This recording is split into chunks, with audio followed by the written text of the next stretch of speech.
Welcome to the hilltops of Garbage City. This is insane. Yalla Habibi, we have just met Mina, who is a local here. This is wild! I'm out of breath from all those stairs, it's very long. Right, watch your step.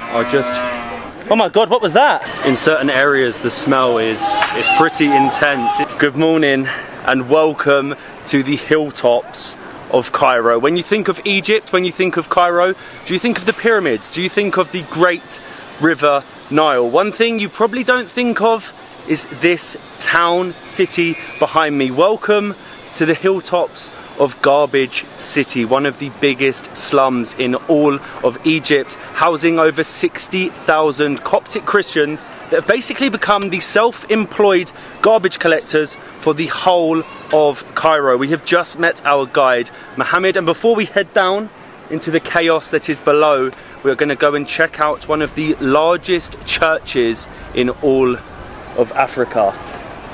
Welcome to Garbage City. Just look at this view. You can see all of the pigeon towers of the people calling their pigeons. And this here is the whole city of garbage. You can see some of it below. It's sprawling, it's coming out of the tops of the rooftops. Wow, I've never seen anything like this place before. This is insane. We always like to check out things that are slightly different, and Mohammed from Cairo Top Tours has definitely started us off with the best. Like, I just can't. Can you smell it? Crazy. I mean, it's very faint right now because we're up on the top of it. I'm sure it will get slightly stronger as we get in, but this view is what I have never seen anything like it. It is wild. Welcome to the monastery of Saint Simon the Tanner in the mountain carved into the mountain of Muqattam. This is crazy. On one side you have one of the biggest slums in Egypt, and then on the other side you have this super unique church carved into a mountain, into rock. I mean, it's so unusual. So, we have been tasked by Skyscanner to give you 3 underrated destinations to travel to this spring. Spring officially starts on the 20th of March, so you have a few weeks to plan your trip. The first destination we'd recommend is London. Now, we know that this really isn't underrated, but so many people choose London in summer and in winter. During the spring, it can actually look quite pretty. We have the rare blossom tree, and you'll also find much more outdoor activities during this season. The second destination actually comes from Skyscanner's Explore Everywhere option on the website. It gives you the cheapest options for your specific dates. So from London, for £26, you can actually fly to Wrocław. We loved our time in this city, and we were there for the winter, so can only imagine what it's like during the spring. Definitely an underrated destination. Last underrated destination for spring has to be Greece. We know that visiting Athens when it's cooler and less crowded is definitely not a secret, but how about checking out the island of Zakynthos? We went there during shoulder season, which was like September, October, and although some things were closed, normal life resumes there. So there are a lot of options available on the island, and you will have a much better experience in spring. Be sure to use Skyscanner to book your spring trip, and let's get back to Egypt. The largest Christian church in Africa and the Middle East, which is enough for more than 20,000 people together. They started to build the church after the discovery of the cave where Saint Simon the Tanner is buried in 1947. I have never seen anything like this before in my life. Welcome to the St. Simon Cathedral. We are literally underneath the mountain above, and this was actually built by the Coptic Christians from Garbage City below. It holds up to 20,000 people, making it the largest church or area of seating in all of Africa. Wow. You actually can't go any further than this up through the seating because the rocks from the mountain above will fall down on you. I just think that that shows how unique of a place this really is. We were literally just walking from the church to into the city, and this lovely man has decided to give us a ride. What do you call it? Like a little... That's even a totally new experience This is for the me local- living in Cairo. This is the way you travel And in jumping Garbage City, in right? such a kind of transportation. Let's do this. Yalla Habibi, we have just met Mina, who is a local here in Garbage City, and he's taken us down into the chaos. The smell already is definitely a little bit overwhelming, and this is probably what he uses to collect certain items to take round to be recycled in the city. I didn't expect this when we were coming here today. Wow, this is like, hello my friend, like something that I have never seen before. You can see all the garbage on the side. Hello my friend, everyone's so friendly here. You can see where it's taken to different houses to be recycled, to be changed into different products. Some of the products are actually reused. They're turned into shoes, into trainers, into flip-flops, into clothing. And you can see all of the lorries, the vans that the locals go out in the morning, going to different districts of Cairo to collect the garbage to bring back and to reuse, recycle. This is wild! This is actually where Mina works and lives. He just dropped us off here. What a wild ride it was. But it's so interesting to see how they make their money from recycling these things, and how this is completely normal to them as well. Hello! Hello. Salam! Hello. This is Mina, the owner of the house, Mina, Hi Mina! named after San Menas, and this is his business. Shukran, thank you Mina, thank you for showing me my friend. Thank you very much. Bye! Bye bye, we are now going into Zima's house. Wow, I need to use a torch. I'll step out for a sec to check out his pigeon tower at the top. This is going to be fun. I need to watch where I'm standing. This is crazy. We're now going up some very narrow stairs all the way up to the top. You don't realise how high these actually are from outside, and we have a lovely group of people. We've made it up to the top of the houses, and now we're going up the pigeon tower, which is super famous all over Cairo, especially. And this is very surreal. wobbly. Hey, thank you. I'm out of breath from all those stairs. It's very long. Right, watch your step. In a building like this, hundreds of people would live, and then at the top they have their pigeon towers, and the smell is definitely not the best. There's animals up here, there's dogs, there's cats. I think they even have pigs, because obviously being Christian, they're allowed to have pigs, and they sell the pork to a lot of the fancy hotels across the country. But the views from up here, wow, are just... Oh my god, what was that? What was that? They have a cow. There's a cow on the roof. You wouldn't believe the space that's up here. There's even a cow, there's bunnies. Oh my gosh, can we see the cow? Yeah, the cow's behind And this is your bunny? There's the bunny. It's okay, thank you. Look, there is the cow. Wow, you have so many animals. Wow, there's like one cow here, two over here, there's some chickens. Lots of chickens.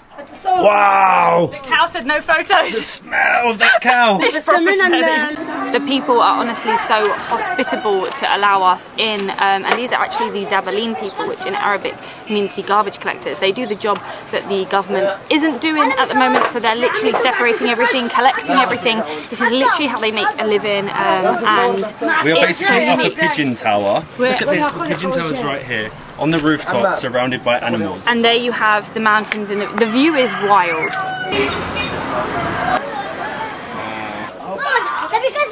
So has he lived here all his life, and what does his family do in terms of the recycling and collecting rubbish?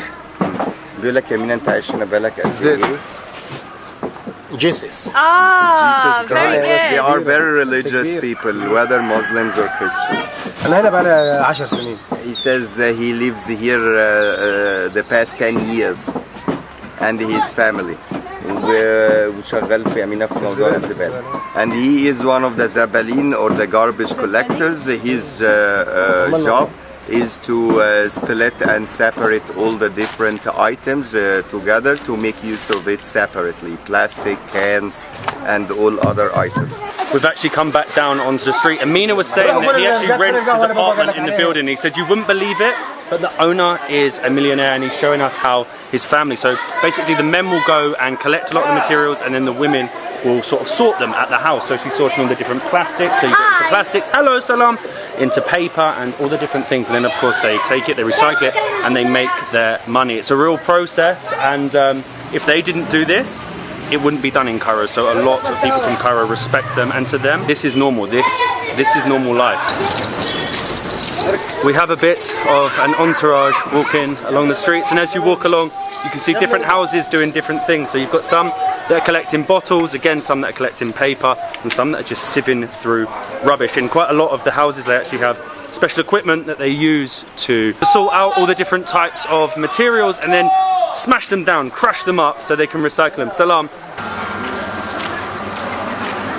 Wow, you can literally see how they are taking the rubbish from the bottom. They're pulling it all to the way top, to and the top. there you have one of the trucks, and the best way of transport around these small streets is a tuk-tuk.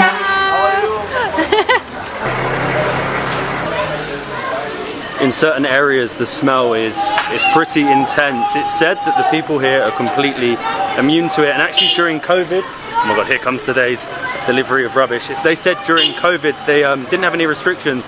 They didn't actually stop working at all, and they actually had to sort through Salam. They had to work through some of the medical and hospital rubbish, so that'd be a lot of needles during the vaccination process.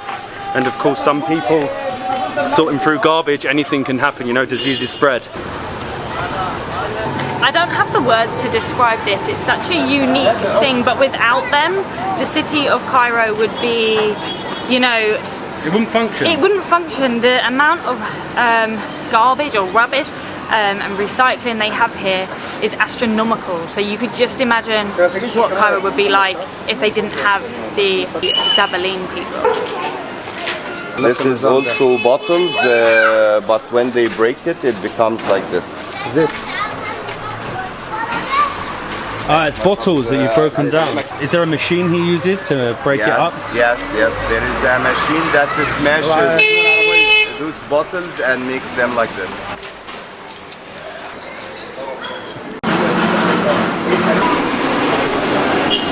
This is not an easy place to come and film, understandably. A lot of people don't want to be on camera. Without Mina, we wouldn't have been able to really see anything. It would be difficult. There'd be obviously a lot of broken English. Salam, hello my friend.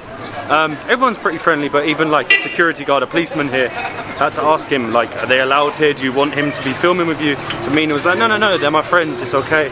So without him, I don't think this would be possible. Back in the dusty, trusty dump truck. I've travelled by a lot of different forms of public transport, but this has to be... Hello, I'm good, you okay? Good, the most memorable. And again, without these people, remember it, Cairo wouldn't function without the people of Garbage City, without the Coptic Christians here. This trash, we don't know what would happen. The government would have to think of a new way of dealing with it, as they're basically taking it on themselves. We're in a bit of a garbage traffic jam right now. We good? We're okay. Hello, salam. Mina, thank you. No, for you, please take. Thank you, my so friend. much. Thank you. Shukran, thank you so much. Bye, I will see you soon. Inshallah. Cheers, this is definitely a well-deserved, hold on. Savour that. Oh, ice cold, well-deserved beer. We've headed back to our hotel. We've actually moved from the pyramids to the Heliopolis area of Cairo, which is again is a complete contrast. This is sort of like the new Cairo, the modern area near the airport, and we've just been in one of the biggest slums in the whole of Egypt. It's quite hard to say slums because the average man, woman working there collecting the garbage actually earns more money than the average man, woman from Cairo. But is it worth living in garbage, in rubbish, for that little bit more money? I don't know. It was an incredible experience. Mina was so hospitable. If we didn't go with him, there would be no way. Yeah, like, no way. As soon as they see the camera, they're like, whoa, which is understandable. If you're sitting in a pile of rubbish, do you really want someone to film you? But we're enjoying our beer here at the Rainbow Bar. It was actually raining, so there might be a rainbow today. I still can't believe that A, we went there, and B, that is complete normal life for those people. Complete respect to them as well for what they're doing, because like I said in the videos, they weren't doing it. Jobs in the world, because you're living with your job. And if they weren't doing it, then God knows what Cairo would look like. I did walk over a few squished dead rats. Yeah, these trainers might be going in the bin. Yeah, I mean, I don't even want to think about that bit anymore. But I'm very pleased to be relaxing. We're actually in the Hilton, as Matt said, in Heliopolis, and they have 12 restaurants, and I am now hungry. I can stomach some food. You do get used to the smell, by the way. That's one thing we didn't mention. Do you think you could try some street food? I don't think I could. City? No, I couldn't. No? But I will definitely try some Indian. This looks so good. Cheers to a traditional Egyptian Indian dish, if that makes any sense. Oh, did you see that? That Cheesy was a good naan. cheese ball. What have we got here? Dal makhani. Dal makhani and some like chicken tikka paneer.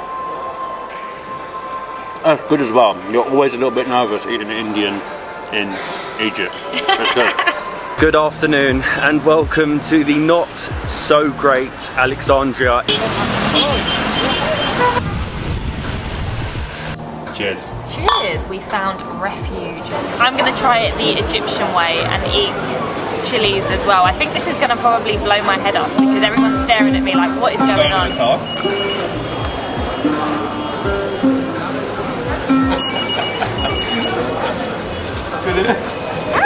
Right.